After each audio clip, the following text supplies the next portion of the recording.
stream, and man, does it feel good to be back.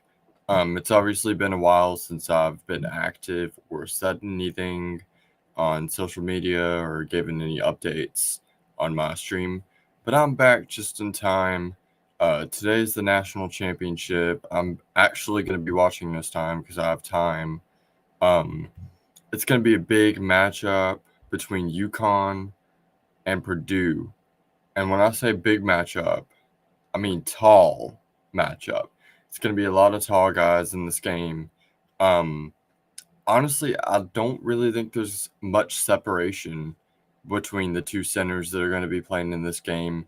Zach Edey, obviously All American and AP Player of the Year, reigning AP Player of the Year, back to back AP Player of the Year. Um, and obviously Donovan Clilligan, who is really, really athletic compared to a lot of the other big guys. Like Zach Edey, um, he's more so like physical. He's more just like big.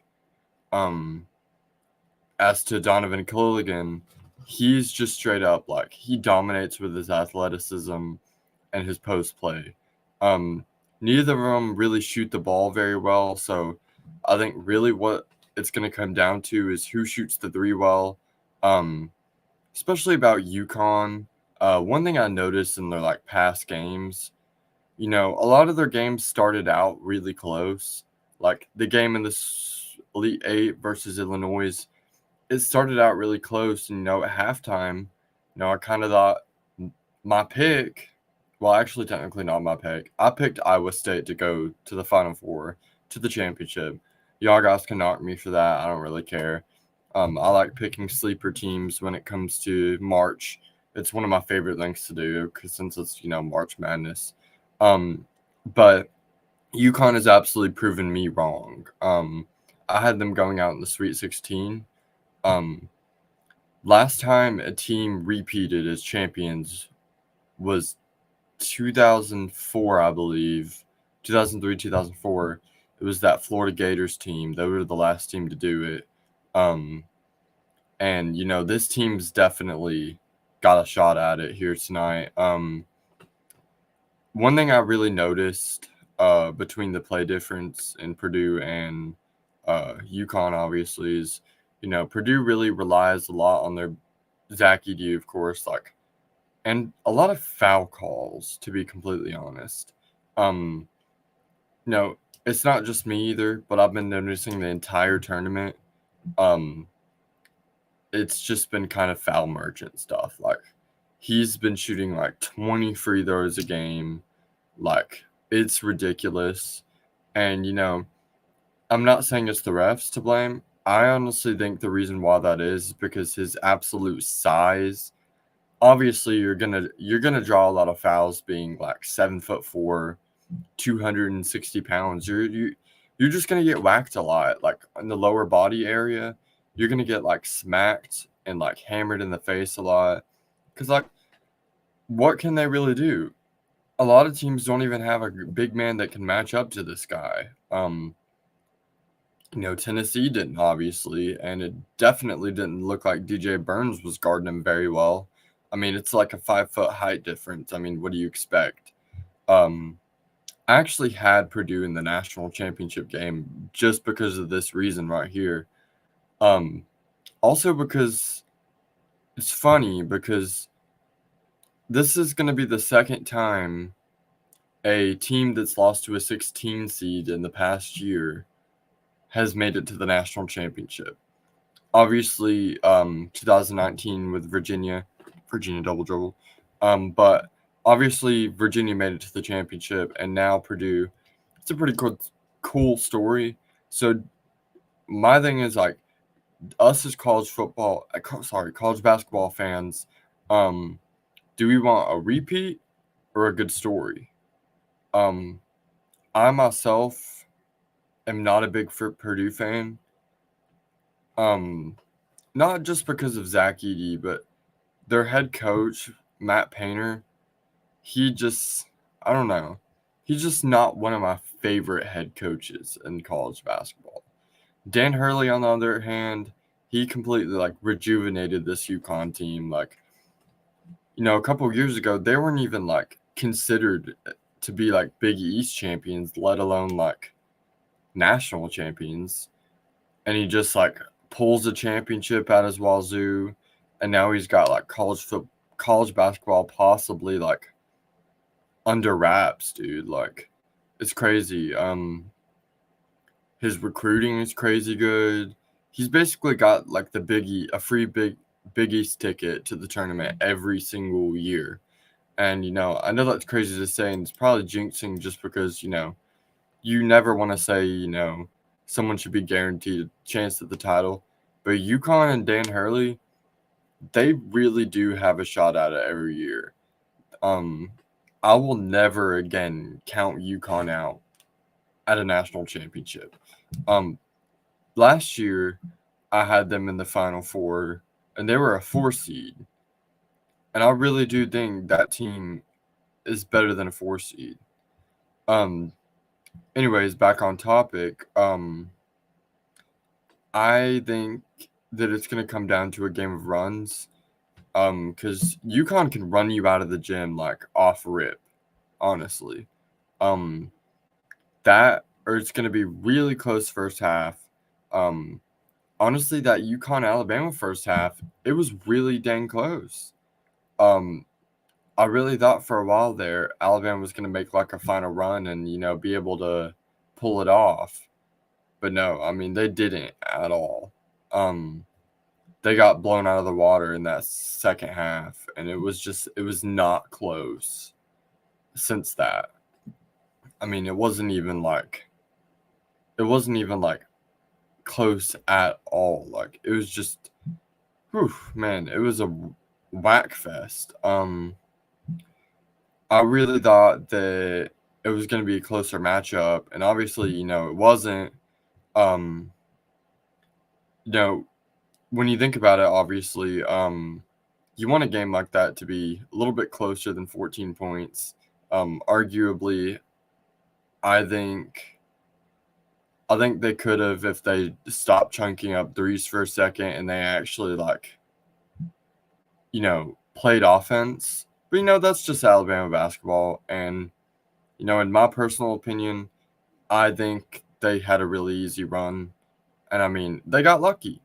I mean, and that's honestly what March Madness is about. It's a lot of luck and a lot of, crazy plays to get you to that next level. But obviously nobody expected them to win against UConn, and hence the matchup today. On the Purdue side of things, they had to go through a pretty normal path. They pretty much conquered every single game.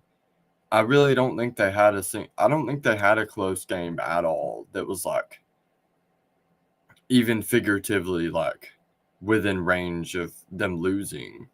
I think their shooting guard and point guard play are really gonna have to step up today, because it cannot just be Zach Edey getting the ball every single play and drawing fouls down there.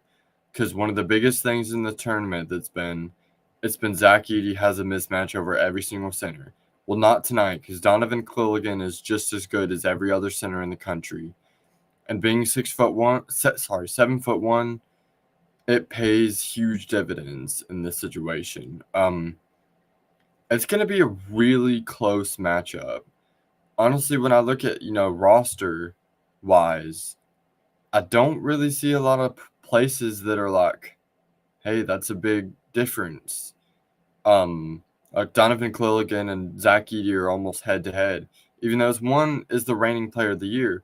Well, one's also an incredibly skilled defensive athletic big man who also is like a maestro when it comes to scoring. Like he can do anything. He can hit you in the post. He can fade away.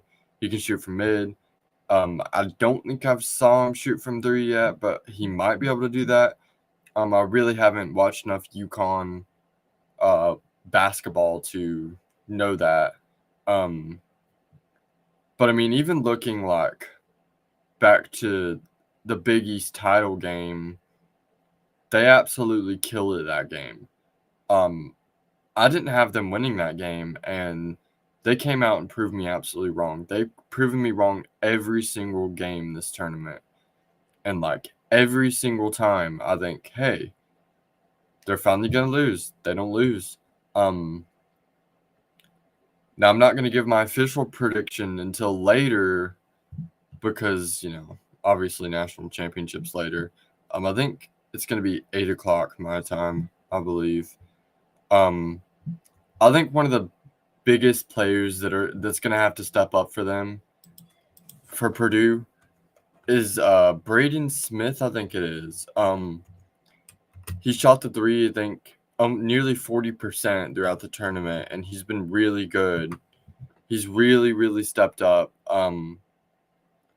All the numbers say that, UConn's got this, but if Purdue has someone step up for them, I really think they can do this. And it's got to be Braden Smith. He's not really played the best recently. I honestly think he's got to take over the game because I think they're going to be dialed in on Zach Edey. That and Fletcher Lawyer. Obviously, he's going to have a big game as well. He's been playing pretty solid. He's a really good three-point shooter as well. So I think that's something you look at to be like the defining moment in the game is going to be the three-pointers. Both these teams shoot very well. I think UConn, their freshman phenom is gonna have to step up as well. It can't just be one guy scoring all the points out there, and he had a really good game last game, and I really think he stepped up. Stephon Castle, that is. He had a really good game. 21 points. I think he needs probably 24 or around the same today. It can't just be Killigan getting all the points. I also really think Tristan Newton has to play better. This whole tournament, he's kind of, he's kind of disappeared away from that star role for UConn. I'm pretty sure he was like one of the Big East top players of the year coming into the year, and then he really just kind of dropped off there around the tournament time and only averaged about 10 points a game. I think I would look at someone like that to step up in a national championship game. I think it's going to be a pretty good game, honestly. My gut is telling me UConn, but I mean, you never know. You never know. I think, it's going to be a battle in the trenches. Zach Edey's going to probably have to have 26, 27 points at least. I do really think UConn is going to be able to pull it out at the end. I may be wrong. I've been wrong before, but, my gut feeling is telling me that UConn pulls this out. That is my official prediction. Now, for the score of the game, this game will probably honestly be in the upper 80s, possibly 90s. UConn had to score, how many? Was it like 97? Or it may have been 87. It was some number. Yeah, they had to score 86 on Alabama to win, and they held them to 72 points. They pretty much averaged around like 77 points this entire tournament. So I expect around the same for them. So if Purdue can get out to like 80 or 90, it's really going to be a race to see who's going to win. But then again, one thing about Purdue that I'm very concerned about is their bench depth. I really think that that's going to play a big factor because their entire starting lineup in their last game played over like near 40 minutes. And, you want your star players playing a lot of minutes, but at the same time, you don't want to put them in a spot where they have to like gasp for air constantly 24/7. That's not something you want when it comes to depth and stuff. I do really think Um, do really think that UConn's got this, honestly. It's gonna be really close. I got UConn in this game. Honestly, like I said before, it's gonna be between, the three-pointers falling and, Donovan Clilligan dominating. It's gonna be a close one. Also just wanted to point out some news here. It's kind of like breaking news, although I'm a little late to it. Um, Eric Musselman, or sorry, not Eric Musselman, John Calipari is leaving Kentucky to leave to Arkansas. And I just wanted to speak about that before I get off here for a little bit. It's really a swing in college basketball. I honestly thought Calipari was going to get fired before he got a different job. Um, no, I don't know if it's a locked in deal yet, obviously, but I really think if he's going there, it's going to be a massive swing. I don't know if it's official yet. I don't know if they like put the dot on the line and be done with it, obviously, but I think I'm 90% sure that it's a done deal, and it's huge. Because we don't really know who's going to take that Kentucky job now. It's probably going to be the most interesting job possibly ever opening in recent memory. Like, it's a job that like not a lot of people are going to want to pass up. I expect them to only like offer slam run high head coaches. I'm really hoping Bruce Pearl isn't in consideration for that. No, I may be wrong, but I just don't think he would leave the career and legacy he's built at Auburn. I think Nate Oates kind of dwindled down after a while. It's all good to have the laughs and funs about haha, what if our rivals coach goes to Kentucky? I genuinely don't think that's gonna happen because think about it. He just made a Final Four. He's got a top 5 class locked in for next year. He's got like a bunch of 5-star recruits coming in. It just really doesn't make sense to, make a transition to a different school and like have to, kind of rebuild your class back up from the bottom. Yes, it's probably the best job in the country right now. Open, available.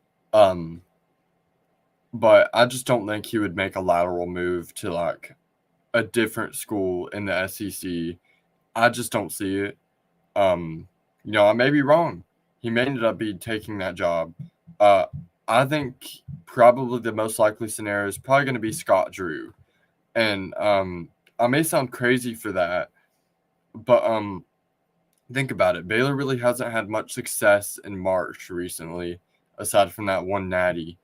And I think that if he made the move there, I really do think they've got it. He would be really successful there. I think for sure, it's either going to be Scott Drew or it's going to be that guy, the Bulls coach. Forgot what his name is, but I'm sure someone knows what I'm talking about in here. Can't think of his name. It's hold on. Gotta look because I forgot. Billy Donovan. I think Billy Donovan probably is the most likely scenario here for them. But I mean, you never know. Who knows? And I think it's going to be really interesting to watch. I honestly think Kentucky is going to try and move fast to see if they can get a great coach because obviously all those recruits are waiting for the call and like, hey, we're hiring this guy. They don't want to just make that move, but if Kentucky gives them enough time, they will make that move right away, like immediately. By the snap of a finger, they'll make that move and be out the door. So I think Kentucky needs to take their time, but at the same time, the clock is ticking. And I mean, they're running out of time already. Like ton of their players have already entered the transfer portal. And if Reed Shepherd isn't going to the NBA, what's going to happen with him? Hey, you never know. But I think I'm going to get off here for now.